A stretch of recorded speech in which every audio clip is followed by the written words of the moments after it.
Hello everyone. So in today's class, I'll be discussing about Otto cycle.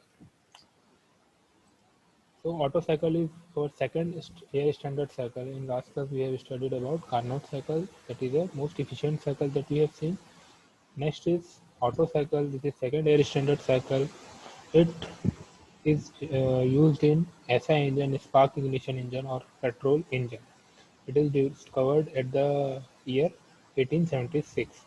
So this Otto cycle is also called constant volume heat addition cycle, and which forms the basics for the working of spark ignition engine. So let's see the various process associated with Otto cycle. So here you can see that this is a PV plot of Otto cycle and this is the TS plot of Otto cycle. From here it has been seen that when the piston is at bottom dead center, 1 to 2 is compression stroke, 2 to 3 is constant volume heat addition, 3 to 4 is expansion or power stroke, and 4 to 1 is constant volume heat rejection. So here one more process will be there, 0 to 1, which is a horizontal line parallel to the x-axis, 0 to 1, which shows the suction and exhaust stroke.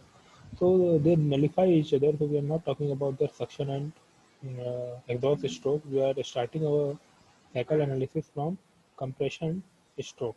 So after completing the suction stroke, piston is at the bottom dead center. So it has the maximum value, which is equal to V1 maximum value. After that, it starts compressing the suction charge. So the charge that has been intaked in suction stroke, it has been compressed from process 1 to 2. This compression is isentropic compression, where the entropy of the system remains constant. It can be seen in TS plot as well, where with the vertical line as entropy is constant, so that the entropy at point 1 and entropy at point 2 will remain same, that is S1 equal to S2. After the completion of compression, it has been assumed that sparking occur and the complete heat addition, means fuel burning process of fuel and heat addition, occur at constant volume when the piston is at top dead center, and that process is called 2 to 3, where pressure and temperature increases enormously. Again, from TS plot, it is seen by a curve 2 to 3 at constant volume heat addition Q in is taking place. After that, the energy produced by the fuel, it forces the piston in the downward direction where power stroke is obtained, 3 to 4. Again, it is an isentropic expansion process where entropy remains constant, can be seen from TS plot 3 to 4 vertical line, and we get work output in this stroke. After that, there will be a heat reaction from 4 to 1. The energy available inside the chamber after completing work will be released, will be rejected from the combustion chamber, and it is from again at constant volume where piston is at bottom dead center from 4 to 1. After that, exhaust stroke will be occur. Okay, so this is the fourth process which comprises Otto cycle. Isentropic compression followed by constant volume heat addition, then isentropic expansion followed by constant volume heat rejection. So process 1 to 2 and 3 to 4 are adiabatic, where no heat transfer takes place, and the heat transfer is limited to the process 2 to 3 where heat is added, and 4 to 1 where heat is getting rejected. Again, both the things, heat addition and rejection, occur at constant volume. So heat added during the process 2 to 3 can be written as CV T3 minus T2, final temperature minus initial temperature, or higher temperature minus lower temperature. Similarly, heat rejected during process 4 to 1 can be given by CV T4 minus T1. So with this heat addition and heat rejection, we can get the work done, which is the difference between heat addition and heat rejection. Okay. Now the efficiency. Again, efficiency will be explained as output upon input. So here efficiency is work done by heat supplied.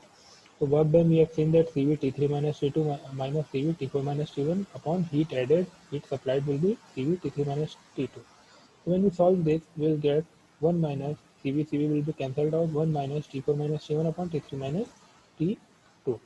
Now the compression ratio R is V1 by V2, okay, and expansion ratio is V4 by V3. So these both are, V1 is equal to V4 and V2 is equal to V3. So both are same value. So compression ratio and expansion ratio in case of Otto cycle is same, that is R. Now again for ideal gas, we have seen that we have to follow this ideal gas law, that is PV is equal to MRT, and again PV to the power gamma is equal to constant. So considering the process 1 to 2 and 3 to 4, we have T2 by T1 is equal to V1 by V2 to the power gamma minus 1. This is taken from PV to the power gamma is equal to constant and PV is equal to MRT. By using these two equations, we get T2 by T1 is equal to V1 by V2 to the power gamma minus 1, and we know that V1 by V2 is compression ratio, so it is replaced by R. So from this equation, T2 can be written in terms of T1, that is T2 is equal to T1 R to the power gamma minus 1. Similarly, for process 3 to 4, it can be written as T3 by T4 is equal to V4 by V3 to the power gamma minus 1. Again, V4 by V3 is R, compression ratio, so it can be replaced as R is equal to R to the power gamma minus 1. Now see, this T3 can be written as T4 R to the power gamma minus 1. So here T2 is written in terms of T1 and here T3 is written in terms of T4. Now substituting the value of T3 and T2 here, we get 1 minus T4 upon T4 to the power T4 into R to the power gamma minus 1 from this equation, and T2 is from this equation, that is T1 R to the power gamma minus 1. Now it can be seen that this from denominator R to the power gamma minus 1 can be taken out common. So we are taking it out and we get in numerator T4 minus T1 and T4 minus T1. So these two things will get cancelled out, and final efficiency of Otto cycle we get that 1 minus 1 upon R to the power gamma minus 1. So from this equation it can be seen that the efficiency of the Otto cycle is a function of compression ratio only. R is the compression ratio, gamma is the constant quantity for ideal gas. So compression ratio plays a major role, or the only thing on which the efficiency of the cycle depends. As the compression ratio increases, this denominator part will increase, and when this denominator part will increase, the overall part will decrease, and with decrease in this overall part, efficiency will increase.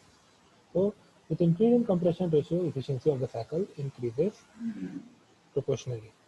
Okay, so this is the derivation of Otto cycle, efficiency of Otto cycle, and we have seen the working of various process associated in Otto cycle and its efficiency. The derivation is important. You might get few numericals as well from these equations, or derivation can come in your exam. So this is all for today's class. In next class, we will see about diesel cycle, that will be the working of CI engine. Thank you.